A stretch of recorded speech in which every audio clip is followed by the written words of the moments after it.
কর, আল্লাহর পয়গম্বর পিঠের মধ্যে একটা আঘাত করবি না। হযরতে আবু বকর পিঠটা খালি করিয়া দিয়া বলে, রে আল্লাহর পয়গম্বরের সাহাবী উকাশা, যত আঘাত লাগে আমি আবু বকর রে কর, আল্লাহর পয়গম্বর পিঠের মধ্যে একটা আঘাত করবি না। হযরতে ওসমান রাদিয়াল্লাহু তাআলা আনহু, আলী রাদিয়াল্লাহু তাআলা আনহু সবাই সামনে এসে দাঁড়াইয়া গেল। রে উকাশা, এখন আল্লাহর নবী বড় অসুস্থ, আল্লাহর পয়গম্বর চলতে পারে না, এখন যদি আল্লাহর পয়গম্বরে আঘাত করো আল্লাহর পয়গম্বর সহ্য করতে পারবে না, যত আঘাত লাগে আমাদেরকে করো। আল্লাহর পয়গম্বর বলে, না, হিসাব বরাবর করতে হলে আমি তার পেটে আঘাত করেছি, আমার পেটে আঘাত করতে হবে, আমার সামনে তারে আসতে দাও। ওই সাহাবী হেঁটে হেঁটে আল্লাহর পয়গম্বরের সামনে চলে গেল। আল্লাহর পয়গম্বর তার হাতের মধ্যে চাবুকটা দিয়া দিল, রে সাহাবী, যতটা আঘাত তোর পিঠে আমি করেছি ততটা আঘাত আমার পিঠের মধ্যে তুমি করো। ওই সাহাবী হাতের মধ্যে চাবুকটা নিয়ে বলো, ওগো রহমতের নবী, এই চাবুক দিয়ে আপনি আমারে আঘাত করেন নাই, হিসাব বরাবর করতে হলে যেই চাবুক দিয়ে আপনি আমারে আঘাত করেছেন ওই চাবুক দিয়ে আঘাত করতে হবে।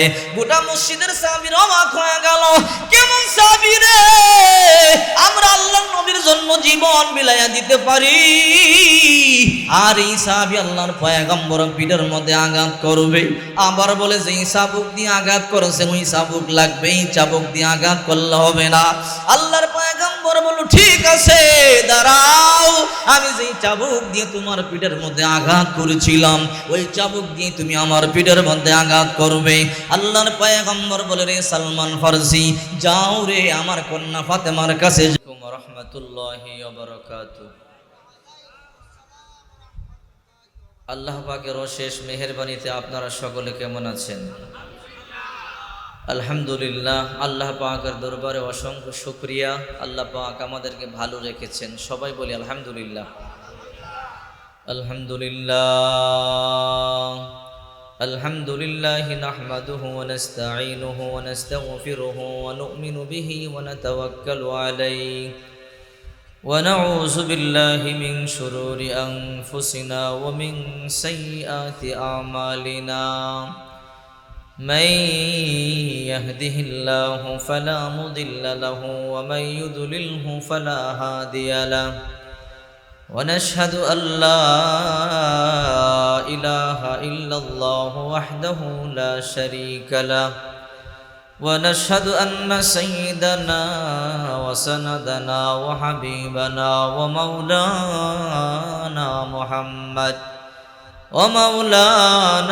محمدا عبده ورسوله.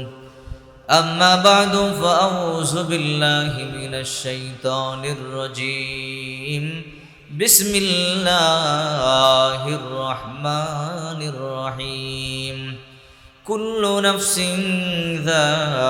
ذائقة الموت.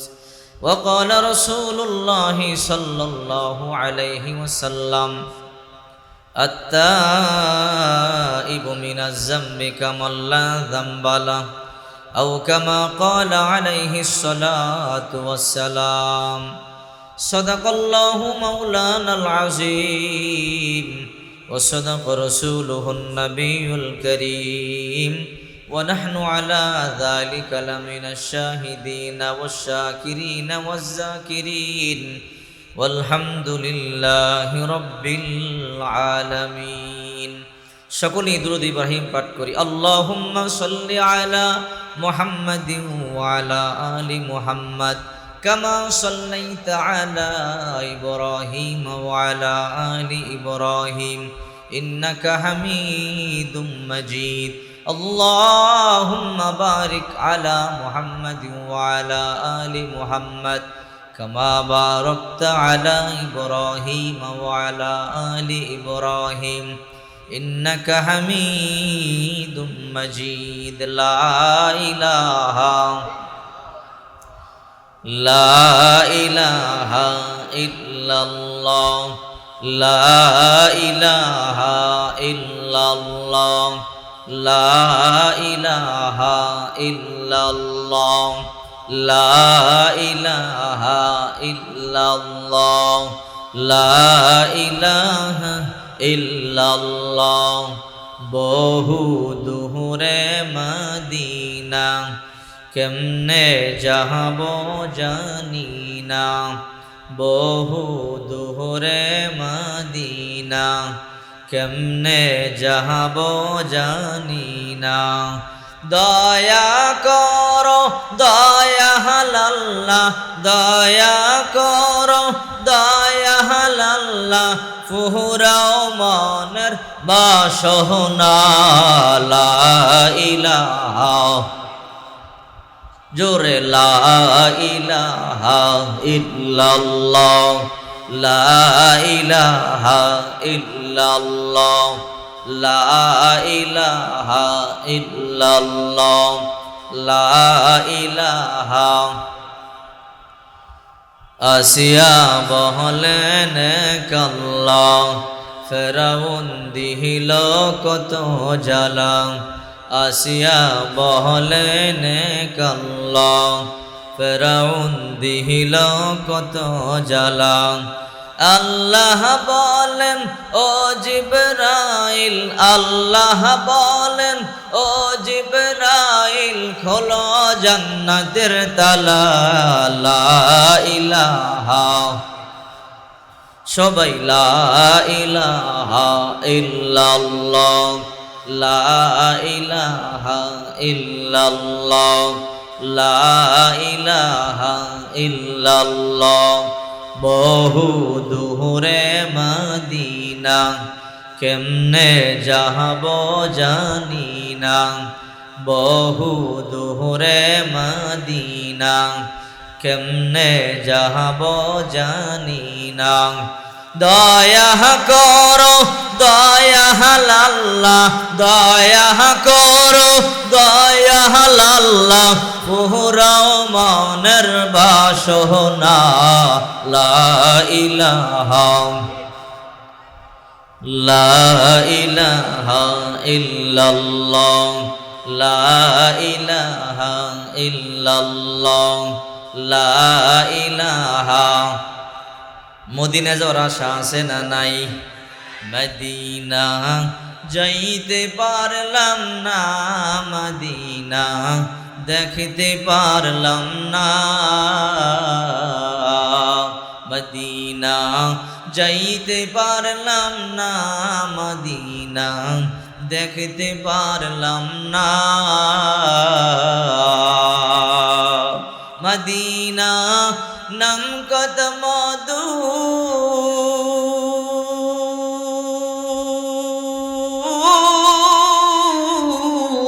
মদিনা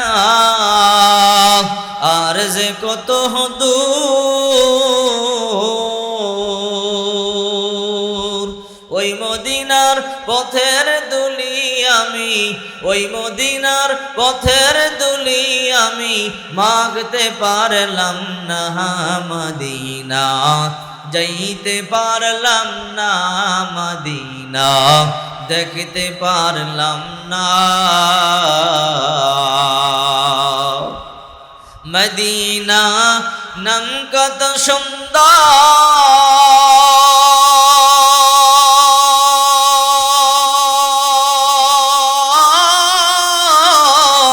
মদিনা কেড়েছে অন্তর মদিনা নাম কত সুন্দর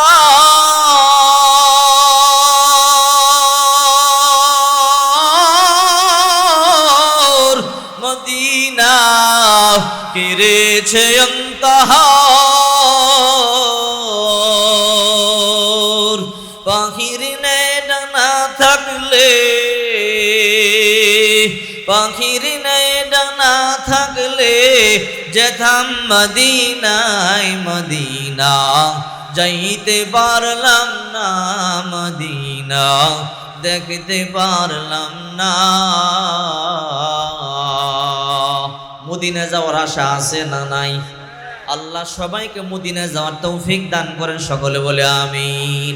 আলহামদুলিল্লাহ, তাজপুর কেন্দ্রীয় জামে মসজিদ যুবক কমিটি ও এলাকাবাসীর যৌথ উদ্যোগে 2 দিন ব্যাপী 13তম বার্ষিক ওয়াজ ও দোয়া মাহফিলের সম্মানিত সভাপতি, প্রধান অতিথি, বিশেষ অতিথিবৃন্দ, মুআজ্জাজ মুকাররম জাতির মাতার মুকুট হযরত উলামায়ে কেরাম, দূর দূরান্ত থেকে আগত আল্লাহ পাকের আশিকিন জাকিরিন মুহিব্বিন মুরব্বিন আইজম কলিজার টুকরা আমার যুবক বন্ধুগণ, স্নেহের ছোট ভাই, পর্দার অন্তরালে অবস্থানরত আমার শ্রদ্ধেয় মা ও বোনেরা, আল্লাহ পাকের দরবারে অসংখ্য শুকরিয়া যে মহান আল্লাহ পাক রব্বুল আলামিন অত্যন্ত দয়া করেছেন, মায়া করেছেন, ভালোবেসেছেন। ইহকাল জীবনে কল্যাণ, পরকাল জীবনে মুক্তির সন্ধানে বেহেশতের বাগান, জান্নাতের বাগান তথা উলামায়ে কেরামের মজলিসে আমাদের সকলকে আল্লাহ তাআলা আসার বসার তৌফিক দান করেছেন। সেজন্য সুমহান মালিকের দরবারে উঁচু কণ্ঠে কালিমাত শুকর আদায় করে বলি আলহামদুলিল্লাহ। প্রিয় উপস্থিতি, কোরআনুল কারীম থেকে ছোট্ট একটি আয়াত আপনাদের সামনে তেলাওয়াত করেছি। রাসূল করিম সাল্লাল্লাহু আলাইহি ওয়াসাল্লামের অসংখ্য হাদিস শরীফ থেকে আমি একটি হাদিস আপনাদের সামনে পাঠ করেছি। আল্লাহ পাক যদি চাহেন, দয়া করেন, মায়া করেন, এর অনুকূলে অতি সংক্ষিপ্ত কিছু আলোচনা করব। আল্লাহ পাক যদি তৌফিক দান করেন, সকলে বলে আল্লাহুম্মা আমিন। আপনারা সকলে ধৈর্য সহকারে বসতে রাজি আছেন তো ইনশাআল্লাহ? আল্লাহ পাক তৌফিক দান করে, সকলে বলে আমিন। দেখেন, এই পৃথিবীতে একবার জন্ম নিয়েছি, আবার মৃত্যু আমাদের হবেই হবে, ঠিক কিনা বলেন? আল্লাহ পাক রব্বুল আলামিন বলেন, কুল্লু নাফসিন যায়িকাতুল মাউত, প্রত্যেকটা প্রাণীকেই মৃত্যুর স্বাদ আস্বাদন করতে হবে। যে দুনিয়াতে একবার জন্মগ্রহণ করেছে তাকে মরতে হবেই হবে, ঠিক কিনা বলেন? দেখেন, এই পৃথিবীতে হিন্দু আছে, বৌদ্ধ আছে, এরপরে খ্রিস্টান আছে, আর্য, অনার্য, মাগা, পুতি, গারো, সাঁওতাল, খাসিয়াল, অনেক জাতি পৃথিবীতে আছে না নাই? কেউ আল্লাহকে বিশ্বাস করে, আবার কেউ আল্লাহকে বিশ্বাস করে না। কেউ সূর্যের পূজা করে, কেউ মূর্তি পূজা করে, কেউ চন্দ্রের পূজা করে। কিন্তু যে যেটা বিশ্বাস করুক আর না করুক, হিন্দুও বিশ্বাস করে মরা লাগবে, খ্রিস্টানও বিশ্বাস করে মরা লাগবে, ইহুদিও বিশ্বাস করে মরা লাগবে। কারণ নিজের চোখে দেখতেছে মা চলে গেছে, নিজের চোখে দেখতেছে বাবা চলে গেছে। কথা বলেন ঠিক কি না?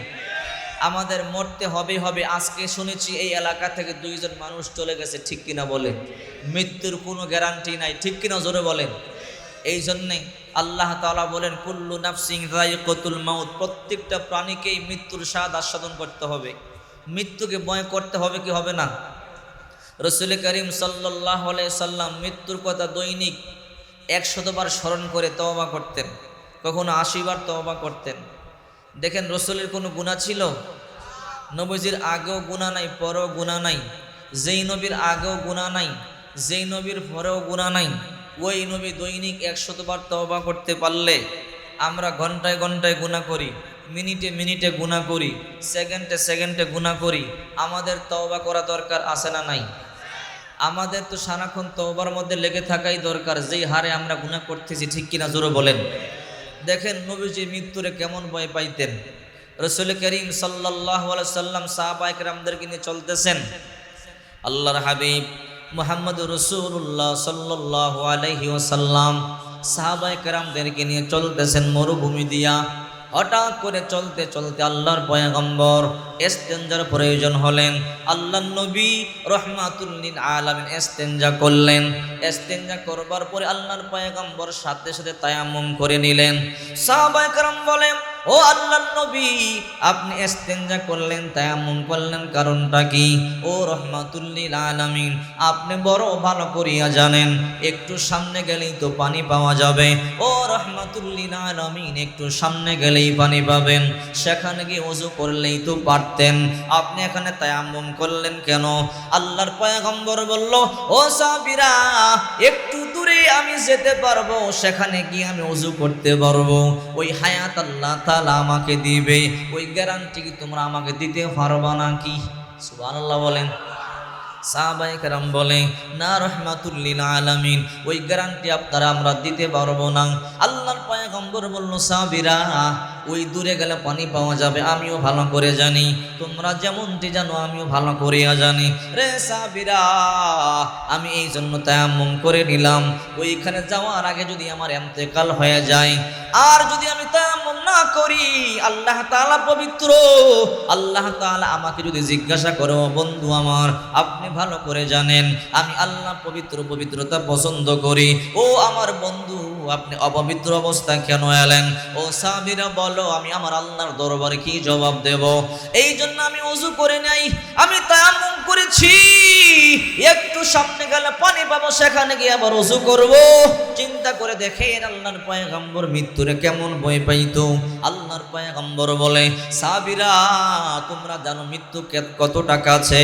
সাহাবায়ে কেরাম বলে, আল্লাহ এবং আল্লাহ রাসূলই ভালো জানে। আল্লাহর পয়গম্বর বলে, সাহাবীরা রে, ডান দিকে সালাম ফিরাইছো, বাম দিকে সালাম ফিরাইবার কোনো গ্যারান্টি নাই। এ সাহাবীরা, দুইটা চক্ষু যেমন পাশাপাশি, একটা চোখ আর একটা চোখকে দেখে না, একটা চোখ আর একটা চোখকে ধরতে পারে না, ঠিক তেমনি ভাবে মৃত্যু মানুষের এমন ঠিক আছে, একটা চোখ যেমন ধরতে পারে না, একটা চোখ যেমন আরেকটা চোখের নিকটে তারপরও ধরতে পারে না, মৃত্যু মানুষের তার চাইতো নিকটে মানুষ ধরতে পারে না, দেখতে পারে না।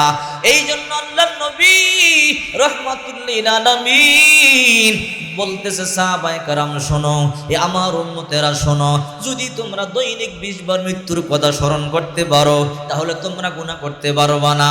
যে ব্যক্তি দৈনিক 20 বার মৃত্যুর কথা স্মরণ করবে, ওই ব্যক্তি কোনোদিন গুনাহ করতে পারে না। ঠিক কিনা বলে? আল্লাহর নবী মৃত্যুরে কেমন ভয় পাইতো, আল্লাহর নবী আল্লাহর সামনে দাঁড়াতে হবে কেমন ভয় পাইতো। আল্লাহর নবী যখন ইন্তেকাল হয়ে যাবে, 15 দিন আগে আল্লাহর পয়গম্বর বড় অসুস্থ হয়ে গেলেন। 15 দিন পর্যন্ত আল্লাহর পয়গম্বর মসজিদের মধ্যে যাইতে পারে না। সাহাবায়ে কেরাম চোখের পানিগুলো সারিয়া কান্না করি রাহমাতুল লিল আলামিন মসজিদের মধ্যে আসতে পারে না। আল্লাহ নবী 15 দিন পর্যন্ত মসজিদের মধ্যে যায় না। আল্লাহ নবী ঘরের মধ্যে বসিয়া বসে রাহমাতুল লিল আলামিন নামাজ আদায় করে। 15 দিন পরে সাহাবীরা চোখের পানি সারিয়া কান্দে, আহারি কতদিন হয়ে গেল আল্লাহর পয়গম্বর আমরা দেখতে পারি না। আল্লাহ নবী 15 দিন পর্যন্ত মসজিদের মধ্যে আসে না। হঠাৎ করে আল্লাহ নবী ইন্তেকালের 3 দিন পূর্বে সাহাবায়ে কেরামদেরকে বলল, সাহাবীরা রে, আমার কেমন জানি মনে হয় রে, আমি আমার আল্লাহর দরবারে চলে যাব, আমি মসজিদের মধ্যে যাব, সাহাবায়ে কেরামদের থেকে জনমের মতো বিদায় নিব। আল্লাহ নবী হযরত আলী আর আব্দুল্লাহ ইবনে আব্বাস রাদিয়াল্লাহু তাআলা আনহুকে বললেন, রে আলী রে আব্দুল্লাহ ইবনে আব্বাস, যাও যাও মদিনার প্রত্যেকটা ঘরে ঘরে এলান করে দাও, আমি রাহমাতুল লিল আলামিন মসজিদের মধ্যে যাব, সাহাবায়ে কেরামের সাথে কিছু কথাবার্তা বলবো, আমার মনটা বলে রে আমি বেশি দিন দুনিয়ার মধ্যে আর থাকবো না। হযরত আলী রাদিয়াল্লাহু তাআলা আনহু, আব্দুল্লাহ ইবনে আব্বাস রাদিয়াল্লাহু তাআলা আনহু, দুইজন সাহাবী গোটা মদিনার মধ্যে এলান করে দিল, তোমরা কারা গো? আল্লাহ নবী 15 দিন পর্যন্ত মসজিদের মধ্যে আসতে পারে না। আজকে আল্লাহ নবী রাহমাতুল লিল আলামিন মসজিদের মধ্যে আসবে, তোমরা তাড়াতাড়ি মসজিদের মধ্যে চলে যাও। এই সংবাদটা শুনতে দেরি গোটা মদিনার মধ্যে কান্নার রোল পড়ে যায়। আহারে 2 সপ্তাহ পর্যন্ত আল্লাহ নবী মসজিদের মধ্যে আসে না। আল্লাহর পয়গম্বরের নুরানি চেহারাটা 2 সপ্তাহ পর্যন্ত আমরা দেখতে পারি না। আজকে আল্লাহর পয়গম্বর মসজিদের মধ্যে আসবে, আমরা প্রাণ ভরে আল্লাহর পয়গম্বরে আজকে দেখব। আল্লাহ নবী হযরতে আলীর হাতে কাঁধের মধ্যে হাত দিয়া, আর আব্দুল্লাহ ইবনে আব্বাস রাদিয়াল্লাহু তাআলা আনহু কাঁধের মধ্যে হাত দিয়া, রাহমাতুল লিল আলামিন কাঁধের মধ্যে দরিয়া হাঁটি হাঁটি পা পা করে মসজিদের মধ্যে প্রবেশ করলেন। গোটা মসজিদের মধ্যে সাহাবায়ে কেরাম কানায় কানায় ভরা। আল্লাহর নবী মসজিদের মধ্যে যাওয়ার পরে আল্লাহর পয়গম্বর সালাম দিয়ে বলল, রে সাহাবীরা, আমার কেমন যেন মন বলে রে, আমি বেশি দিন তোমাদের মাঝে থাকবো না। রে সাহাবীরা, আমি ভালো করিয়া জানি তোমরা আমারে বড় ভালোবাসো। রে সাহাবীরা, আমিও তোমাদেরকে বড় ভালোবাসি। আমি এমন সময় গেছে তোমাদের জন্য 3 দিন পর্যন্ত না খায়া ছিলাম। এমনও সময় গেছে 7 দিন পর্যন্ত না খেয়েছিলাম, এমনও সময় গেছে আমি রহমাতুল লিল আলামিন 2 সপ্তাহ পর্যন্ত না খেয়েছিলাম।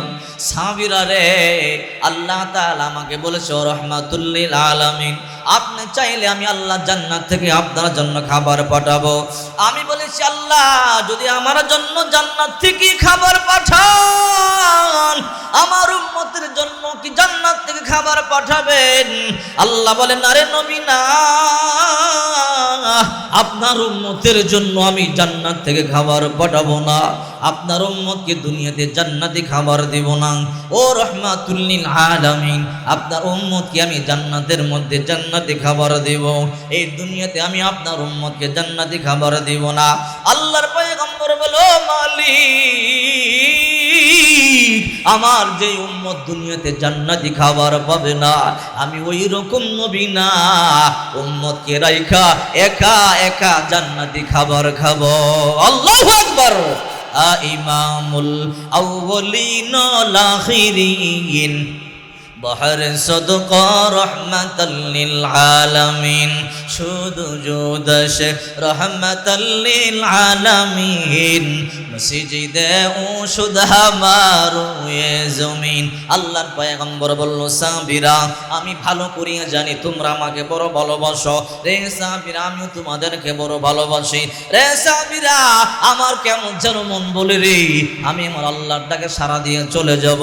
সাহাবীরা রে, আজকে 15 দিন পর্যন্ত মসজিদের মধ্যে আসতে পারি না, আজকে 15 দিন পরে মসজিদের মধ্যে আসলাম রে সাহাবীরা। যদি তোমরা আমার কাছে কোনো কিছু পাও না থাকো বলো, এখন আমার কাছ থেকে চায়া নাও, আল্লাহর দরবারে কিয়ামতের ময়দানে আমারে দান করাইবা না, আল্লাহর কাঠ করে আমারে দাঁড় করাইয়া বজ্জতি করবা না।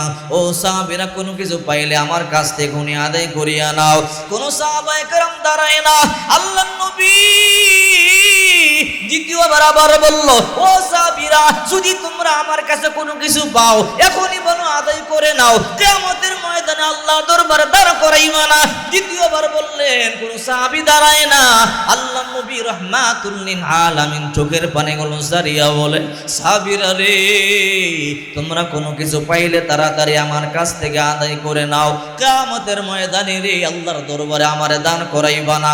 এই কথা বলতে দেরি একজন সাহাবী দাঁড়াইয়া গেল, ও রহমাতুল লিল আলামিন আমি আপনার কাছে 2টা টাকা পাই, নবী গো আপনার সামনে দাঁড়াইবার মতো সাহস আমার নাই, কিন্তু আপনি বারবার বলবার কারণে দাঁড়াইতে বাধ্য হলাম। ও রহমাতুল লিল আলামিন 2টা টাকা আমি আপনার কাছে পাই। আল্লাহর পয়গম্বর বলল রে সাহাবী, কোন দিন আমি তোমার কাছ থেকে 2টা টাকা নিলাম আমার একটু স্মরণ করাইয়া দিবা কি? ওই সাহাবী বল ও রহমাতুল লিল আলামিন, একদিন মক্কার সামনে আপনি বসা ছিলেন, আপনার পাশে আমি বসা ছিলাম, হঠাৎ করে একটা ভিক্ষুক আইসা আপনার কাছে কিছু চাইলো, আপনার কাছে দেওয়ার মতো কিছু নাই, আপনি আমাকে বললেন সাহাবী রে তোমার কাছে কিছু থাকলে আমাকে দাও, পরে তুমি আমার কাছ থেকে আবার চাইয়া নিও। আল্লাহর নবী গো ওই দিন 2টা টাকা আপনি আমার কাছ থেকে চাইয়া নিয়ে ভিক্ষুককে দিয়েছিলেন, এই 2টা টাকা আমি আপনার কাছে পাই। ওগো আল্লাহর নবী আপনার কাছে চাওয়ার মতো সাহস আমার নাই, আপনি বারবার বলবার কারণে আমি দাঁড়াইয়া গেলাম। আল্লাহর পয়গম্বর বলল রে সালমান ফারসি আমার তহবিল থেকে তারে 2টা টাকা দিয়ে দাও। সালমান ফারসি রাদিয়াল্লাহু তাআলা আনহু ওই সাহাবীকে 2টা টাকা দিয়ে দিলেন। আবার আল্লাহর পয়গম্বর বলল রে সাহাবীরা আমার মন বলে আমি আর বেশি দিন তোমাদের মাঝে থাকবো না, আমার মনে হয় আমি আমার রবের কাছে চলে যাব। সাহাবীরা রে তোমরা আর কেউ কিছু পাইলে আমার কাছে বলো। কোন সাহাবী দাঁড়ায় না। আবার আল্লাহর পয়গম্বর চোখের পানি সারিয়া কান্না করে বলে রে সাহাবীরা আল্লাহর কাঠ করে আমারে দাঁড় করাইবা না, কিছু পাইলে বলো। হঠাৎ করে একজন সাহাবী লাফ দিয়ে দাঁড়ায়া গেল, তার নাম মুক্কাসা রাদিয়াল্লাহু তাআলা আনহু। বলে ও আল্লাহর নবী আপনার কাছে সামনে দাঁড়াইবার মতো সাহস আমার নাই। আল্লাহ নবী গো, আপনি বারবার বলবার কারণে দাঁড়াইতে বাধ্য হলাম।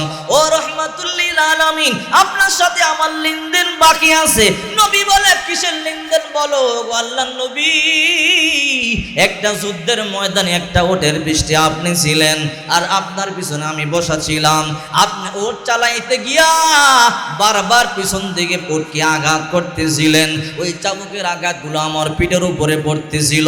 ও রহমাতুল লিল আলামিন, হিসাব বরাবর করতে হলে আমাকে যতটা আঘাত আপনি করেছেন অতটা আঘাত আপনার পিঠের মধ্যে করতে হয়। কেসাস যদি বরাবর করতে হয় আপনার পিঠের মধ্যে আঘাত করতে হয়।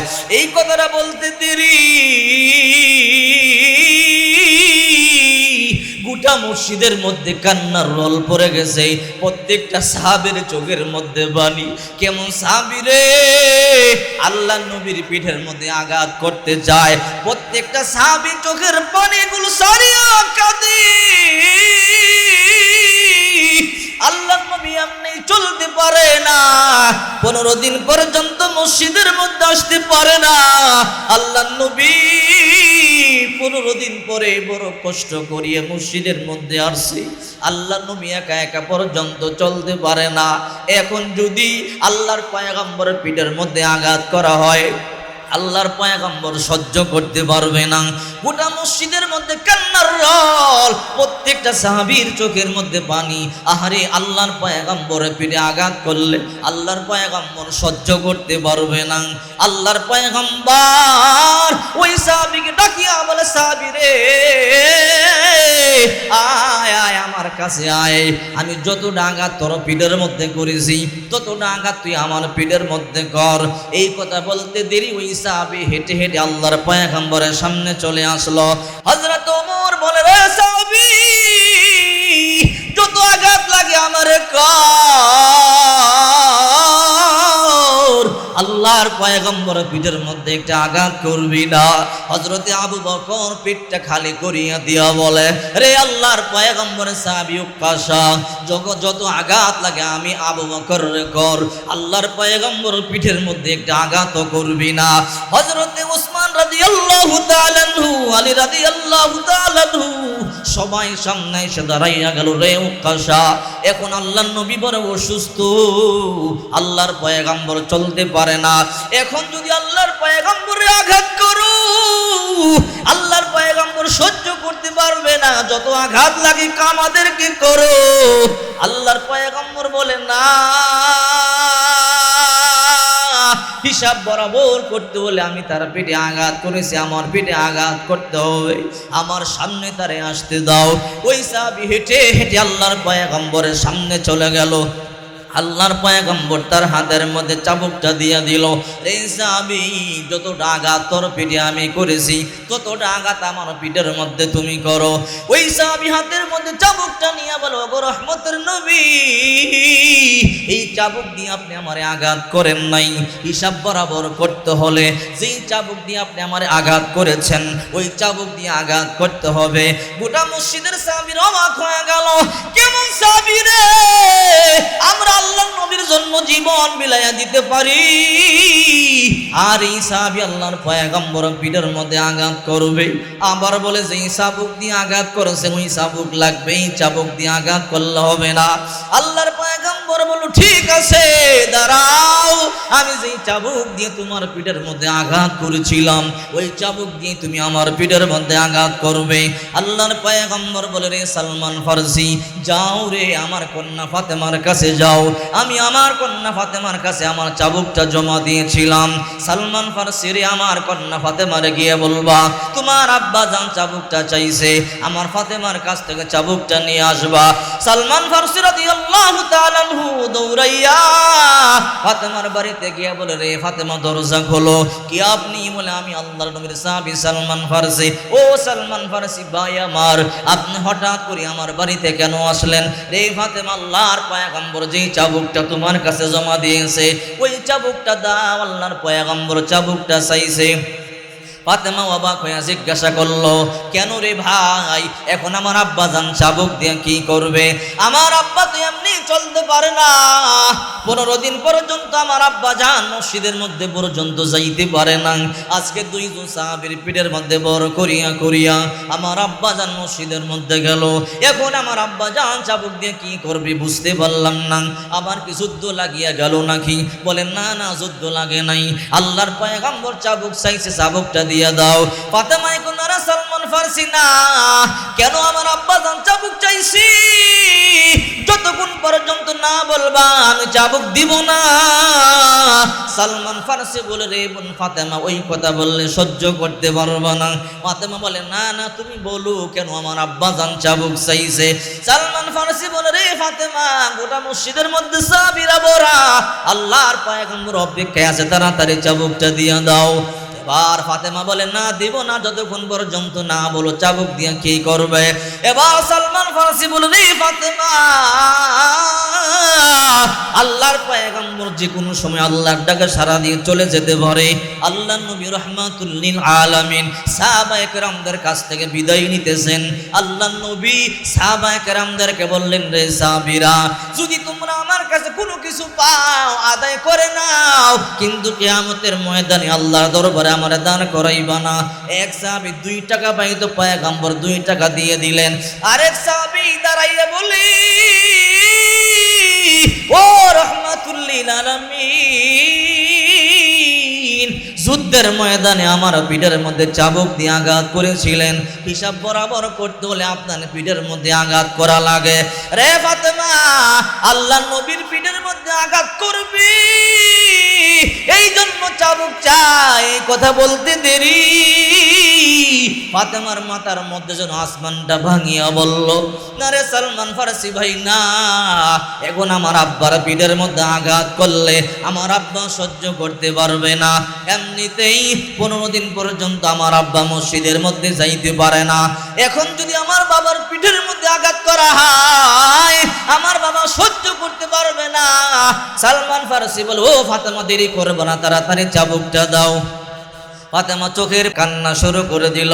ফাতেমা ডাক দিয়ে বলে, কই রে হাসান, কই রে হুসাইন, তাড়াতাড়ি মসজিদে নববীর মধ্যে যা, কে যেন তোদের নানার পিঠের মধ্যে চাবুক দিয়ে আঘাত করবে। তোরা 2টা ভাই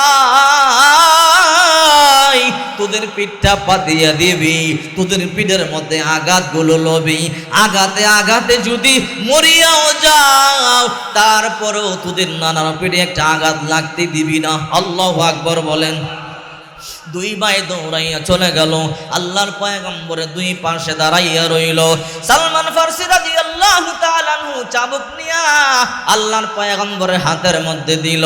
আল্লাহর পয়গম্বর চাবুকটা ওক্কাসার হাতের মধ্যে দিয়া বলে, রে ওক্কাসা ধর, এই চাবুক দিয়ে যুদ্ধের ময়দানে আমি তোর পিঠের মধ্যে আঘাত করেছিলাম।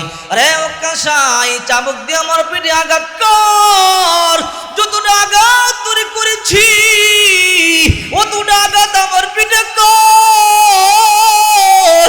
গোটা মসজিদের মধ্যে কান্নার রোল,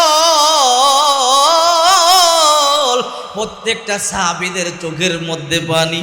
হাসান হুসাইন 2 ভাই পিঠটা পাতিয়া দিয়া বলে, রে নানার সাহাবী ওক্কাসা, যতগুলো আঘাত লাগে আমাদের পিঠের মধ্যে করো, আমাদের নানার পিঠের মধ্যে একটা আঘাত করবা না। এইবার সাহাবী বলেন, আরে হাসান হুসাইন, তোমাদের পিঠের মধ্যে আঘাত করলে হিসাব বরাবর হবে না, কিসাস বরাবর হবে না। আল্লাহর নবী আমার পিঠে আঘাত করেছে, হিসাব বরাবর করতে হলে আল্লাহর নবীর পিঠের মধ্যে আঘাত করা লাগে। আল্লাহর পয়গম্বর 2টা নাতের টান দিয়া ধরিয়া বলে, রে হাসান হুসাইন, তোরা দূরে চলিয়া যা, আমি আঘাত করেছি, আমার পিঠের মধ্যে আঘাত করতে দে। আল্লাহর পয়গম্বর বলল, রে ওক্কাসা, আয় আয় আমার সামনে আয়।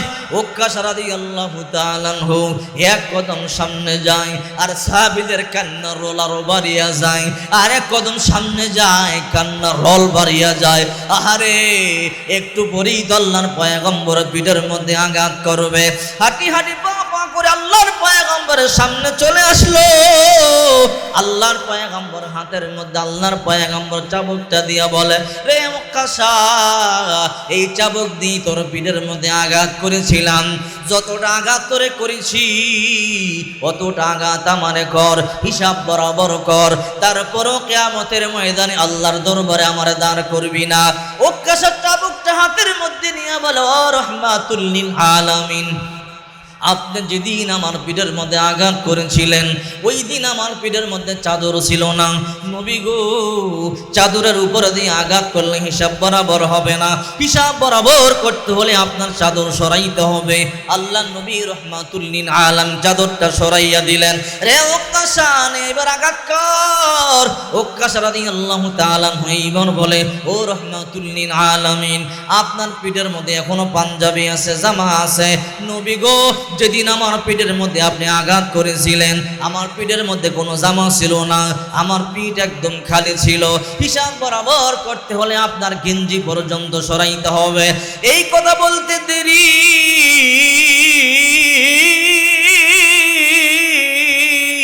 মসজিদের মধ্যে কান্নার রল আরো ভরে গেল।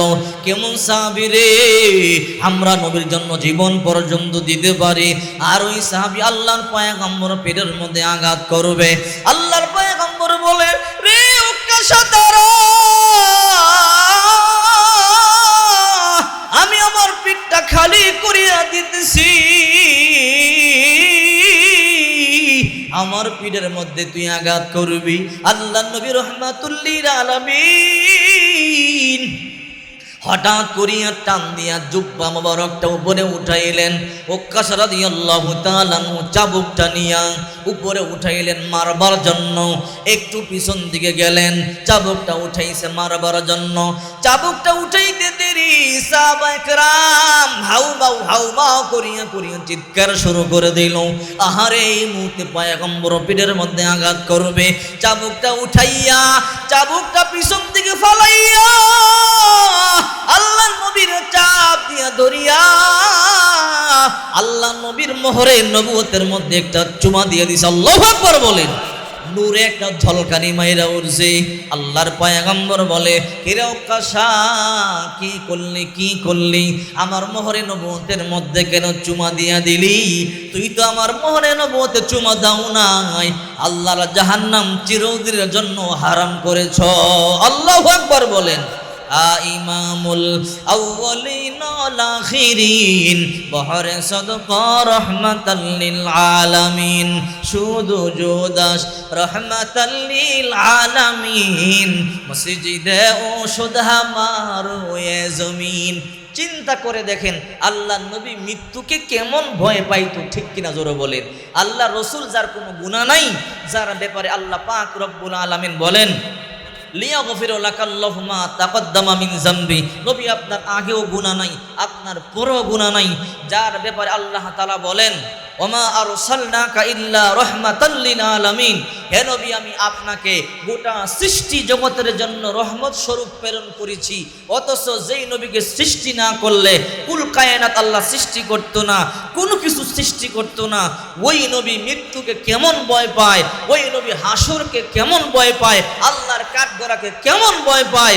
চিন্তা করে দেখেন। সাহাবীকে বলে, ও সাহাবী, আমি যদি তোমাদের সামনে কোনো অন্যায় করে থাকি তাহলে আদায় করে নাও। সাহাবী বলে, ইয়া রাসূলুল্লাহ, আমার পিঠে আপনি আঘাত করেছেন। রাসূল বলে, হিসাব বরাবর করে দাও, আমার পিঠে আঘাত করো, তারপরে আল্লাহ দরবার আমাকে দাঁড় করাইব না। আল্লাহু আকবার বলে। আর আমরা ঘন্টায় ঘন্টায় গুনাহ করি, মিনিটে মিনিটে গুনাহ করি, সেকেন্ডে সেকেন্ডে গুনাহ করি, মৃত্যুর কথা আমাদের স্মরণ হয় না, ঠিক কিনা জোরে বলেন। মৃত্যুর কথা একটু চিন্তাও করি না। অথচ আল্লাহ পাক রব্বুল আলামিন বলেন, ওকুল্লা ইনসানিন আলজামনাহু তাইরাহু ফি উনুকি, প্রত্যেকের ঘরের মধ্যে আল্লাহ মেমোরি কার্ড লাগায়া দিয়েছে। মেমোরি কার্ড প্রকাশ্যে কি করি তাও লেখা হয়, গোপনে কি করি তাও লেখা হয়, নদীর মধ্যে গিয়ে একা একা কি করি তাও লেখা হয়, বিশাল মরুভূমির মধ্যে একা একা কি করি তাও লেখা হয়। ওকুল্লা ইনসানিন আলজামনাহু তায়রাহু ফি উনুকি, ক্যামেরা লাগানো আছে গাড়ির মধ্যে, ওই ক্যামেরায় সব ভিডিও করতেছে, সব রেকর্ড করতেছে। অনুখরিজু লাহু ইয়াউমাল কিয়ামা, কিয়ামতের দিন ওই মেমোরি কার্ড খোলা হবে, বলা হবে ইকরা কিতাবাকা কাফা বিনাফসিকাল ইয়াউমা আলাইকা হাসিবা, তোমার আমলনামা তুমি পড়ো, তুমি যথেষ্ট। দুনিয়াতে স্কুলে যায় নাই, মাদ্রাসায় যায় নাই, নাম পর্যন্ত লিখতে পারে না, ওই দিন শিক্ষিত হয়ে যাবে, আমলনামা পড়বে। হারে আমি গোপনে কি করেছি, প্রকাশ্যে কি করেছি, কার গাছের আম চুরি করেছি, কার গাছের জাম চুরি করেছি, কার ক্ষেতের মরিচ চুরি করেছি, ওই দিন সব প্রকাশ্যে দেখতে পাবে। আর হায় আফসোস করবে, কি করলাম কি করলাম, যদি দুনিয়াতে ইবাদত বندگিতে কাটাইতাম দুনিয়াটা কতই সুন্দর হইতো। ওই দিন আফসোস করবে, ওয়ালা তাজিরু ওয়াজিরাতু বিজরা উখরা ওয়া মান ইয়ামাল মিসকালা যাররাতিন খায়রান ইয়ারা ওয়া মান ইয়ামাল মিসকালা যাররাতিন শাররান ইয়ারা। ওই দিন যাররা পরিমাণ নেক আমল করবেন তাও আপনার আমলনামায় দেওয়া হবে, ওই দিন যাররা পরিমাণ গুনাহ করবেন তাও আপনার আমলনামায় দেওয়া হবে, বিন্দু পরিমাণ ছাড় দেওয়া হবে না। ঠিক কিনা জোরে বলেন। আমরা মৃত্যুর কথা একদম ভুলে গেছি, অথচ রাসূল করিম সাল্লাল্লাহু আলাইহি ওয়াসাল্লাম আল্লাহর পরে যার স্থান, যাকে সৃষ্টি না করলে দুনিয়া সৃষ্টি করতো না, ওই রাসূল করিম সাল্লাল্লাহু আলাইহি ওয়াসাল্লাম পর্যন্ত মৃত্যুর ভয়ে কান্না করেছে, দৈনিক 70 থেকে 100 বার তওবা করেছে। আল্লাহ আপনি আমাকে ক্ষমা করুন, আপনি আমাকে মাফ করুন। সুবহানাল্লাহ বলেন। রাসূল করিম সাল্লাল্লাহু আলাইহি সাল্লামের কন্যা ফাতেমা, তার দাম কম না বেশি? কেমন দাম? ফাতেমার ব্যাপারে রাসূল করিম সাল্লাল্লাহু আলাইহি সাল্লাম বলেন, ফাতেমাতু সাইয়্যিদাতু নিসাই আহলিল জান্নাহ, ফাতেমা জান্নাতের মণিদের সর্দারিনী, ফাতেমাতু বিজআতুম মিন্নি, ফাতেমা আমার দেহের অংশ, কলিজার টুকরা। ফাতেমারে যে কষ্ট দেয় আমি পয়গম্বরকে কষ্ট দেই, ফাতেমাকে যে মুহাব্বত করে ভালোবাসে আমি পয়গম্বরকে মুহাব্বত করে ভালোবাসে। অথচ ওই ফাতেমা মৃত্যুর ভয়ে কেমন কান্না করেছে শুনলে আশ্চর্য হয়ে যাবেন। যেদিন ফাতেমার ইন্তেকাল হয়ে যাবে, হযরত আলী রাদিয়াল্লাহু তাআলা আনহু প্রতিদিন ফজরের নামাজ পড়িয়া ঘরে ঢুকতেন, ঘরে ঢুকেই ফাতেমারে গিয়ে নামাজের মুসল্লার মধ্যে পাইতেন। হয়তো ফাতেমা কোরআন তেলাওয়াত করে, নয়তো ফাতেমা জিকির আজকার করে, নয়তো ফাতেমা তাসবিহ তাহলিল আদায় করে। হঠাৎ করে একদিন আলী ফজরের নামাজ পড়িয়া যখন ঘরে প্রবেশ করলেন, ঘরে ঢুকেই দেখে ফাতেমা নামাজের মুসল্লার মধ্যে নাই। হযরত আলী আশ্চর্য হয়ে গেলেন, কি রে, প্রতিদিন ঘরের মধ্যে ঢুকেই ফাতেমারে নামাজের মুসল্লার মধ্যে পাই, ফাতেমা কোরআন তেলাওয়াত করে, জিকির আজকার করে, তাসবিহ তাহলিল আদায় করে, আজকে আমার ফাতেমা নামাজের মুসল্লার মধ্যে নাই, কোরআন তেলাওয়াত করে না, জিকির আজকার করে না। আমার ফাতেমা কোথায় চলে গেল? আমার ফাতেমা তোমাকে না বলিয়া কোথায় যাওয়ার কথা না। হযরত আলী বড় টেনশনে পড়ে গেল, গোটা ঘর তন্ন তন্ন করিয়া তালাশ করলেন, ফাতেমার কোথাও পাওয়া গেল না। হঠাৎ করে আলী রান্না করে গিয়া দেখে ফাতেমা রান্না বসাইয়া দিল। আলী আশ্চর্য হয়ে গেল, ফাতেমা রে, সকালবেলা যখন মসজিদের মধ্যে নামাজ পড়বার জন্য যাই, তোমার কপালের মধ্যে হাত দিয়া দেখলাম প্রচন্ড জ্বর। রে ফাতেমা, আজকে সকালবেলায় রান্না বান্না কেন বসাইয়া দিলা? প্রতিদিন মসজিদ থেকে নামাজ পড়ে করে আইসা দেখি কোরআন তেলাওয়াত করো, জিকির আজকার করো, তাসবিহ তাহলিল আদায় করো, নতুবা ইশরাকের নামাজ আদায় করো। আজকে দেখি তুমি সকালবেলায় রান্না বান্না বসাইছো, কারণটা কি? আজকের রান্নাটাও ভিন্ন, বিশাল বড় আটা দিয়ে খামিরা বানাইছে, যেই আটা দিয়ে রুটি বানাইলে 1 সপ্তাহ পর্যন্ত খাওয়া যাবে। ঘরে যত পুরাতন কাপড় চোপড় আছে সব নামাইলো দৌত করবার জন্য। আলী আশ্চর্য হয়ে গেল, ফাতেমা রে, এই অসুস্থ শরীর নিয়ে এত বড় রান্না বান্না কেন বসাইলা? হযরতে ফাতেমা আলীর হাত ধরিয়া চোখের পানি সারিয়া কান্না করে বলে, আলী গো, আজকে আমি কয়েকটা কথা আপনারে বলবো, আমার কথাগুলো আপনি রাখবেন কিনা বলেন। আলী বলে, ফাতেমারে কি কথা বলো? ফাতেমা বলো, আলী, আজকে আমি স্বপ্ন দেখেছি আমার আব্বাজান রহমাতুল লিল আলামিন আমার ঘরে আইসা কি যেন তালাশ করতেছিল। অনেক লম্বা সময় ধরে আমার আব্বাজান তালাশ করলো, আমার ঘরে তালাশ করে কোনো কিছু না পাইয়া আমার আব্বাজান চলিয়া যাইতেছিল। হঠাৎ করে আমি দৌড়াইয়া গিয়া বলি, বাবা, আপনি আমার ঘরে কি তালাশ করতেছিলেন? না পাই আবার কেন এবার চলিয়া যান? আমার আব্বাজান বলে, মা ফাতেমা রে, আমি তো তোরই তালাশ করতেছিলাম রে মা। ও আব্বা জান, আপনি আমার কেন তালাশ করতেছিলেন? রে ফাতেমা, একটা সংবাদ আমি তোমার দিব, ওই সংবাদটা শুনবার পরে কিন্তু কান্না করবা না, ওই সংবাদটা শুনবার পরে কিন্তু মন খারাপ করবা না। ফাতেমা বলে, আব্বা জান বলেন, কি স্বপ্ন, কি সংবাদ? ও মা ফাতেমা, সংবাদটা হলো আজকে সাহারি খাইছো আলীর সাথে আর ইফতার করবা আমার সাথে। ফাতেমা রে, সাহারি খাইছো আলীর সাথে আর ইফতার করবা আমার সাথে। এই কথা বলতে দেরি ফাতেমার মাথার মধ্যে যেন আসমানটা ভাঙিয়া বলল, আহারে আমার আব্বাজান কি সংবাদ আমারে শোনাইল, তার মানে আজকে আমার ইন্তেকাল হয়ে যাবে, সন্ধ্যার আগে আমি মরিয়া যাব, এই সংসার সারিয়া আমি চলিয়া যাব। ফাতেমা চোখের পানিগুলো সারিয়া কান্দে আর বলে, আলী, সেই ছোট্টবেলা আমি আপনার সংসারে আইছি, ভালো একটা দামি জামা কাপড় আমি আপনার কাছে চাই নাই, ভালো এক জোড়া জুতা আমি আপনার কাছে চাই নাই, ভালো একটা গহনা আমি আপনার কাছে চাই নাই। আলী গো, এমন সময় গেছে 3 দিন পর্যন্ত না খাইয়াছিলাম, এমন সময় গেছে গো 7 দিন পর্যন্ত না খাইয়াছিলাম, এমন সময় গেছে 2 সপ্তাহ পর্যন্ত না খাইয়াছিলাম। ও গো আলী, তারপর অভিযোগ করি নাই, আপনার উপরে মন খারাপ করি নাই, আজকে আমি চলিয়া যাব গো আলী, আমার 2টা চাওয়া আপনি পূরণ করবেন কিনা বলেন? আলী বলে, ফাতেমা বলো, আগে বলো, এত বড় আটার খামিরা কেন বানাইছো রে ফাতেমা? ফাতেমা স্বামীর হাত ধরিয়া চোখের পানিগুলো সারিয়া কান্না করিয়া বলে, স্বামী আমার, আমি ভালো করিয়া জানি আপনি আমারে বড় মোহাব্বত করেন, হাসান হুসাইন আমারে বড় ভালোবাসে, আজকে আমি চলিয়া যাব, আমাদের ঘরে 7 দিন পর্যন্ত রান্না বান্না চলবে না, আপনিও 7 দিন পর্যন্ত না খায়া থাকবেন, হাসান হুসাইন না খায়া থাকবে, আমি সহ্য করতে পারবো না। এই জন্য এত বড় আটার খামিরা বানাইলাম যে আটা দিয়ে রুটি বানাইয়া দিয়া যাব, যেন 7 দিন পর্যন্ত আপনার রুটি শুকাইয়া শুকাইয়া খাইতে পারেন। আলী বলে, রে ফাতেমা বুঝলাম, এইবার বলো এতগুলো পুরাতন কাপড় সবর কেন নামাইলা? ঘরে যত কাপড় সবর আছে সব কেন নামাইলা, কারণটা কি আমারে বলো? ফাতেমা চোখের পানিগুলো সারিয়া কান্না করে বলে, আলী, আপনি ভালো করিয়া জানেন আমি আপনার খেদমত করতে বড় ভালোবাসি, আমি আপনারে বড় মোহাব্বত করি, বড় ভালোবাসি। আলী গো, আমি আপনার কাপড় সবর দৌত করতে বড় ভালোবাসি, আজকে আমার ইন্তেকাল হয়ে যাবে, আজকে আমি মরিয়া যাব, জনমের মতো বিদায় হয়ে যাব, আমি আর আপনার কাপড় চোপড় দৌত করতে পারবো না।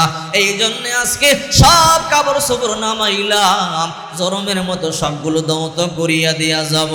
আলীও কান্দে, ফাতেমাও কান্দে,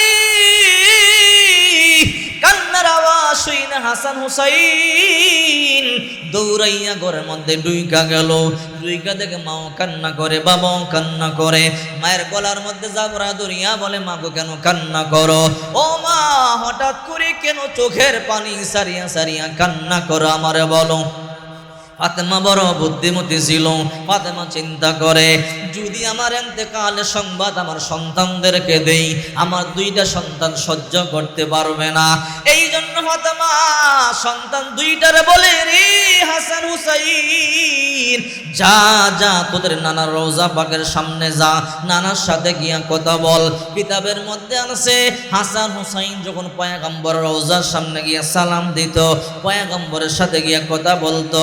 দুনিয়াতে আল্লাহ নবী যেভাবে হাসান হুসাইনের সাথে কথা বলতো, রওজা শরীফ থেকে আল্লাহ নবী ঠিক ওই রকম কথা বলা শুরু করে দিত। হাসান হুসাইন আল্লাহর পয়গম্বর রওজার সামনে চলে গেল। এইদিকে ফাতেমা স্বামীর কাছ থেকে জনমের মতো বিদায় নেয়। ফাতেমা স্বামীর হাত ধরিয়া চোখের পানিগুলো সারিয়া কান্না করে বলে, স্বামী আমার, সেই ছোট্টবেলা আমি আপনার সংসারে আইছি, আমি আপনার কাছে দামি একটা কাপড় চোপড় চাই নাই, দামি এক জোড়া গহনা চাই নাই, দামি একটা আমি কোনো জোতা চাই নাই। ও স্বামী আমার, আজকে আমি মরিয়া যাব, আজকে আমার ইন্তেকাল হয়ে যাবে, আমার 2টা চাওয়া পূরণ করবেন কিনা বলেন? আলী বলে, ফাতেমারে বলো তোমার 2টা কি চাওয়া? ও আলী, আমার 1 নম্বর চাওয়া, আমি যখন মরিয়া যাব গো আলী, গোপনে আমার লাশটা দাফন করিয়া দিবেন, প্রকাশ্যে জানাজা দিয়ে আমার লাশ দাফন করবেন না, গোপনে আমার লাশটা জানাজা দিয়ে দাফন করিয়া দিবেন। আলী বলে কেন রে ফাতেমা, তুমি নবীজির কলিজার টুকরা কন্যা, তোমার ব্যাপারে আল্লাহর নবী বলেছে ফাতেমা তু সাইয়্যিদাতু নিসাই আহলিল জান্নাহ, ফাতেমা জান্নাতের রমণীদের সর্দারিনী। তোমার ইন্তেকালের সংবাদটা শুনবার পরে গোটা মদিনার মধ্যে সবচেয়ে বড় জানাজা তোমার হবে। রে ফাতেমা, গোপনে জানাজা দেওয়ার কথা কেন বললা? ফাতেমা বলে আলী আপনি বুঝতে পারেন নাই বলে না। ওরে আলী, সারা জন্মভর আমি পর্দা করেছি, কোন পুরুষ আমারে দেখে নাই। ওগো আলী, আমার লাশটা নিয়ে যদি আপনি ময়দানে যান, যদিও আমাকে সরাসরি না দেখে আমার লাশটা দেখবে, আমার লাশটা দেখিয়া বলবে ফাতেমা এতটুকুন লম্বা ছিল, এতটুকুন মোটা ছিল, এতটুকুন চওড়া ছিল। না গো আলী না, আমার জানাজা প্রকাশ্যে দেওয়া লাগবে না, আমার লাশটা আপনি গোপনে দাফন করিয়া দিবেন। আলী বলে ফাতেমা এইবার বুঝলাম, যাও যাও, তোমার 1 নাম্বার চাওয়া আমি পূরণ করব, তোমার 2 নম্বর চাওয়াটা কি বলো? ফাতেমা এবার স্বামীর হাত ধরিয়ে বেশি কান্না শুরু করে দিয়েছে, চোখের পানি সারিয়া আলীর হাত ধরিয়া জনমের মতো বিদায় নেয়, আর চোখের পানি সারিয়া কান্না করে বলে আলী গো, আজকে আমি মরিয়া যাব, আজকে আমার জীবনের শেষ দিন, আমার ইন্তেকাল হয়ে যাবে, আমাকে দাফন করা হবে। ও আলী, আপনি ভালো করিয়া জানেন আমি হাসান হুসাইনকে বড় ভালোবাসি, 2টা সন্তানকে বুকের 2 পাশে নিয়ে আমি ঘুমাইতাম, আজকে আমার ইন্তেকাল হয়ে যাবে, আমার লাশটা দাফন করা হবে, আমি ওই অন্ধকার কবরে থাকব, সন্তান 2টারে আর মুখের মধ্যে নিয়ে আদর করতে পারবো না, সন্তান 2টারে আর গোসল দিতে পারবো না, ক্ষুধা লাগলে আমি মা সন্তান 2টারে খাবার খাওয়াতে পারবো না, সন্তান 2টারই নতুন কাপড় পরাইয়া নানার মসজিদে পাঠাইতে পারবো না, আজকে জন্মের মতো আমি চলে যাই। আলী গো, আমার ইন্তেকালের পরে আপনি যুবক মানুষ, আপনার খেদমতের প্রয়োজন আছে, আপনার দ্বিতীয় বিবাহের প্রয়োজন আছে, আপনি দ্বিতীয় বিবাহ করবেন এতে আমার কোনো আপত্তি নাই, আপনি নতুন বিবি নিয়ে সংসার করবেন এতে আমার কোনো আপত্তি নাই, কিন্তু আলী আমার যখন ইন্তেকাল হয়ে যাবে গো, আপনি যখন দ্বিতীয় বিবাহ করবেন, আপনার যখন নতুন বিবিরে নিয়ে আপনি ঘুমাবেন, আমার 2টা সন্তান পাশের রুমে গভীর রাত্রে যখন মা মা বলে বলে কান্না করবে, মা তুমি কই, বাবা নতুন মায়েরে নিয়ে ঘুমায়, ও মা আমরা 2টা ভাই বড় ভয় পাই, আমার 2টা সন্তান যখন গভীর রাতে মা মা বলিয়া বলিয়া চিৎকার করবে, আমি মা ফাতেমা কবরে তাই কোন সহ্য করতে পারবো না। আলী রে, আমার সন্তান 2টারে আমি জীবন থেকে বেশি ভালোবাসতাম, আমার হাসান হুসাইন আমার কলিজার টুকরা, আমি মা আজকে সন্তান 2টারে রাইখা চলে যাই, আপনি নতুন বিবি নিয়ে ঘুমাবেন আমার কোনো আপত্তি নাই, কিন্তু আমারে ওয়াদা দেন অন্তত সপ্তাহে 1টা রাত হলো আমার 2টা সন্তানকে বুকে নিয়ে ঘুমাবেন। আলী বলে ফাতেমা রে, তুমি কান্না করবা না, যাও ওয়াদা দিলাম, তোমার 2টা সন্তানকে বুকের মধ্যে নিয়ে মাঝে মধ্যেই ঘুমাবো। ওইদিকে ফাতেমা আলীর কাছ থেকে জনমের মতো বিদায় নেই, কিছুক্ষণ পর ফাতেমার ইন্তেকাল হয়ে যাবে, ফাতেমার মৃত্যু হয়ে যাবে। ওইদিকে হাসান হুসাইন নানার রওজা পাকে নানার সাথে কথা বলতেছে, আল্লাহর পয়গম্বর বলে রে হাসান রে হুসাইন তাড়াতাড়ি বাড়িতে যা, আর কথা বলা লাগবে না। বলে নানা কেন? আপনি রাগ করেছেন নাকি, কেন কথা বলবেন না? বলেন না রে নানা ভাই, রাগ করি নাই তো, কথা কেন বলবেন না? যা তাড়াতাড়ি বাড়িতে যা, মায়ের ভালো করিয়া দেখ। না না, কেন মায়ের ভালো করিয়া দেখব? তোদের মা আজকে জনমের মতো আমার কাছে চলে আসবে, আর মায়ের কোনোদিন মা বলে ডাকতে পারবি না, আর মায়ের কখনো মা বলিয়া ডাকতে পারবি না। এই কথা বলতে দেরি, দুইটা ভাইয়ের মাথার মধ্যে যেন আসমানটা ভাঙিয়া বলল, আহারে মা আজকে যদি আমাদেরকে রাখিয়া চলিয়া যায়, আমরা কারে মা বলিয়া ডাকব? দুই ভাই গলা কাটা মুরগির মতো মাটির মধ্যে ছটফট করি, আর দুই ভাই গলা কাটা মুরগির মতো কান্না করে। এক ভাই আরেক ভাইয়ের জড়াইয়া ধরিয়া বলে, ভাই রে মায় নাকি আজকে চলিয়া যাব, মা যদি চলিয়া যায় গো, কারে আমরা মা বলিয়া ডাকবো? ক্ষুধা লাগলে কে খাবার খাওয়াবে? আমাদেরকে দুঃখের সময় কে সান্ত্বনা দিবে? কে আমাদেরকে গোসল দিয়া তুল মানুষ করবে? দুই ভাই যখন বাড়িতে চলে গেল, গিয়া দেখে মা বাবা দুইজন গলাগলি করে কান্না করে। হাসান হুসাইন মায়ের গলার মধ্যে জাবরায়া ধরিয়া বলে, মা তুমি কেন কান্না করো? বলে তোরা তা বুঝবি না। বলে মা গো, সত্য কথা কেন গোপন করছো? না না, সব কিছু বলিয়া দিছে। ও মা, আজকে নাকি আমাদেরকে সারিয়া তুমি চলিয়া যাইবা। ও মা, তুমি যদি চলিয়া যাও, কারে আমরা মা বলে ডাকবো? দুঃখের সময় কে সান্ত্বনা দিবে? কে গোসল দিবে? কে আদর করবে? বুক নিয়ে ঘুম পাড়াবে? ফাতেমার কলিজা যেন ফাটিয়া যায়। ও আল্লাহ, আমি আমার সন্তানদেরকে কি জবাব দিব? ফাতেমাও কান্দে, আলীও কান্দে। ফাতেমা দুইটা সন্তানকে আলীর হাতের মধ্যে উঠাইয়া দিয়া বলে, আলী গো, আমার দুইটা সন্তানরে আপনার হাতের মধ্যে তুলিয়া দিয়া গেলাম। আলী, আমার দুইটা সন্তানরে আপনি কষ্ট দিবেন না। দুই ভাই বলে, মা তোমারে আমরা মরতে দিব না। মা গো, তুমি আমাদেরকে রাখিয়া চলিয়া যাইবা, এটা হইতে পারে না। প্রয়োজনে আমরা আজরাইলের সাথে যুদ্ধ করব, নয়তো তাকে হত্যা করব, নয়তো আমরা শহীদ হব, এরপরও তোমাকে মরতে দিব না। আল্লাহু আকবার বলে। মাত্র 6 মাস আগে আল্লাহ নবী দুনিয়া থেকে ইন্তেকাল করলেন। দুই ভাইকে দুইটা টুপি দিয়া গেছে, দুই ভাইকে দুইটা পাগড়ি দিয়া গেছে, দুই ভাইকে দুইটা জুব্বা দিয়া গেছে। দুই ভাই পরামর্শ করলো, নানার দেওয়া টুপি পাগড়ি পরিয়া জুব্বা পরিধান করিয়া হাতের মধ্যে তরবারি নিয়ে দরজার মধ্যে দাঁড়াবো, আজরাইলকে ঢুকতে দেব না, মাকে নিতে দিব না, প্রয়োজনে যুদ্ধ করব রে, শহীদ হব, তারপর মাকে যেতে দিব না। আল্লাহু আকবার বলে।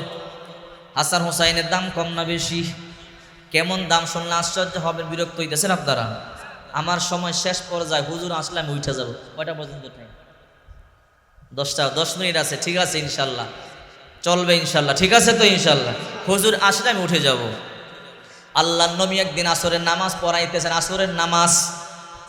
হুসাইন আল্লাহর পয়গম্বর পিঠের মধ্যে ওইটা খেলতেছে, গোড়া দৌড়াইতেছে, হাজার হাজার সাহাবীরা পিছনে নামাজ পড়তেছে সেজদার মধ্যে। নবী মাথা উঠায় না, সাহাবীরা উঠায় না।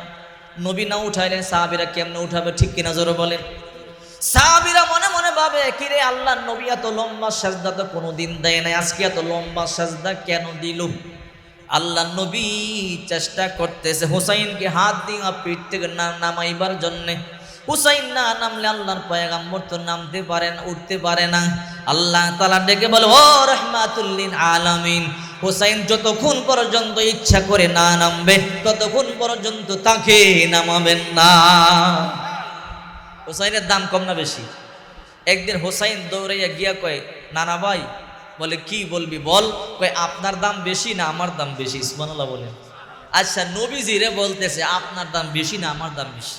তো রসুল বলে, আনা রহমাতুল লিল আলামিন সাইয়্যিদুল মুরসালিন খাতামুন নবীন সাকিয়ে কাউসার, আমি রহমাতুল লিল আলামিন। আরে আমার সৃষ্টি না করলে দুনিয়া সৃষ্টি করতো না, তো আমার দাম বেশি। কয়, ডাইরেক্ট কইবেন আপনার দাম বেশি, মান মুনা যুক্তি দিয়ে পারলে জিতেন। সুবহানাল্লাহ বলে। আল্লাহর পয়গম্বর বলল, কেমনে যুক্তি দিবি দে? ও না না, বলেন তো আপনার বাবার নাম কি? বলে, আমার বাবার নাম আব্দুল্লাহ। খালি আব্দুল্লাহ, লাইসা ক্বাবলাহু ওয়ালা বাদাহু, সে আগে পিছে কি কিছু নাই? কয় না। বলে, খালি আব্দুল্লাহ রে কয়জনে চিনে?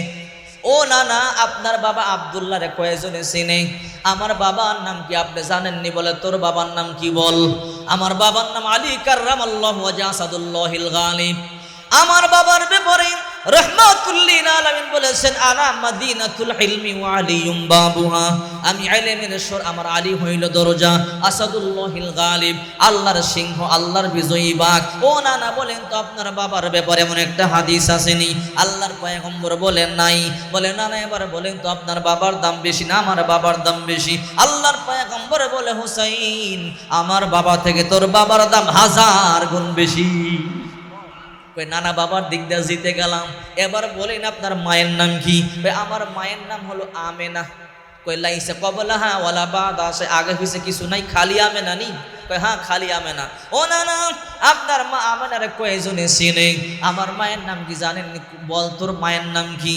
বলে আমার মায়ের নাম ফাতেমাতুজ জাহরা রাদিয়াল্লাহু তাআলা আনহা, যার ব্যাপারে রাহমাতুল্লিল আলামিন বলেছেন, ফাতেমাতু সাইয়্যিদাতু নিসাই আহলিল জান্নাহ, ফাতেমা জান্নাতের মুনিদের সর্দারিনী, ফাতেমাতু বিজআতুম মিন্নি, ফাতেমা আমার দেহের অংশ, কলিজার টুকরা, আফজলুন নিসাই আহলিল জান্নাতি খাদিজাতু বিনতু খুয়াইলিদ ওয়া ফাতিমাতু বিনতু মুহাম্মদ। আমার নানা বলেছেন, এই দুনিয়ার মধ্যে যত নারী আছে, 1 নম্বর নারী খাদিজা, 2 নম্বরে ফাতেমা। ও নানা, বলেন তো আমার মায়ের দাম বেশি না আপনার মায়ের দাম বেশি? আল্লাহর পয়গম্বর বলে, হুসাইন, আমার মা থেকে তোর মায়ের দাম 1000 গুণ বেশি। কই নানা, মায়ের দিক দিয়েও জিতে গেলাম, বাবার দিক দিয়েও জিতে গেলাম। এইবার আসেন নানির দিকে যাই। আপনার নানির নাম কি? আল্লাহর পয়গম্বর বলে, আমার নানির নাম বাররা বিনতে আব্দুল উজ্জা, লাইসা ক্বাবলাহা ওয়ালা বাদা শাই, আগে পিছে কিছু নাই, লকব নাই। কয় না, খালি বাররা। কয় হ্যাঁ। এই বাররারে কয়জনে চিনে? ও নানা, মদিনার বাইরে যান, আপনার নানি বাররাকে কেউ চিনবে না। আর আমার নানি কি আপনি জানেননি? বলে তোর নানির নাম কি বল? খাদিজাতু বিনতে খুয়াইলিদ, খাদিজা তাহেরা। আমার নানি এমন নানি যাকে আল্লাহ তাআলা নিজে সালাম দিয়েছে। সুবহানাল্লাহ বলেন। মক্কাতুল মুকাররমা থেকে 5 মাইল দূরে জাবালুন নূর পাহাড়, যেই পাহাড়ে কোরআন নাজিল হয়েছে, যেই পাহাড়ে জিবরাইল আগমন করত, যেই পাহাড়ে আল্লাহর পয়গম্বর নবুয়ত লাভ করেছে, যেই পাহাড় আল্লাহর পয়গম্বর হাজী সাহেবরা সেই পাহাড়ের নিচে গিয়া চোখের পানি সারিয়া কান্দে। আহারে, আমি প্রতি বছর হজ করবার জন্য যাই, 6 বছর ধরে আমি 2 বার সেই পাহাড়ের মধ্যে উঠেছি। 1.5 থেকে 2 ঘন্টা সময় লাগে। এখন তো সিঁড়ি আছে, রেলিংও আছে, তারপর উঠতে বড় 1.5 ঘন্টা 2 ঘন্টা সময় লাগে। কত কষ্ট হয়, বুড়ারা উঠতে পারে না। আর মা খাদিজা, সিঁড়ি ছিল না, রেলিং ছিল না, দৈনিক 2 বার 3 বার কেমনে খাবার নিয়ে বায়া বায়া পাহাড় বায়া উপরে যাইতো, হাঁটু কেটে যাইতো, পা কেটে রক্তক্ষরণ হইতো।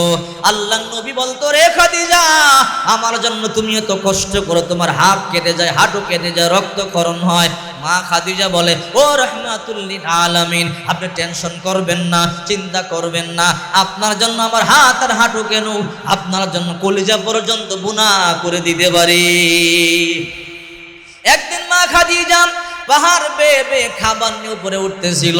হঠাৎ করে জিবরাইল বলে, ইয়া রাসূলুল্লাহ, ওই যে আপনার বিবি খাদিজা পাহাড় বেয়ে খাবার নিয়ে উঠতেছে। বলে, হ্যাঁ জিবরাইল, কি খবর বলো? বলে, খাদিজার জন্য একটা সুসংবাদ আছে। বলে, কি সুসংবাদ? আল্লাহ তাআলা নিজে বিবি খাদিজারে সালাম দিয়েছে। ও নানা, আমার নানি এমন নানি যাকে আল্লাহ তাআলা সালাম দিছে।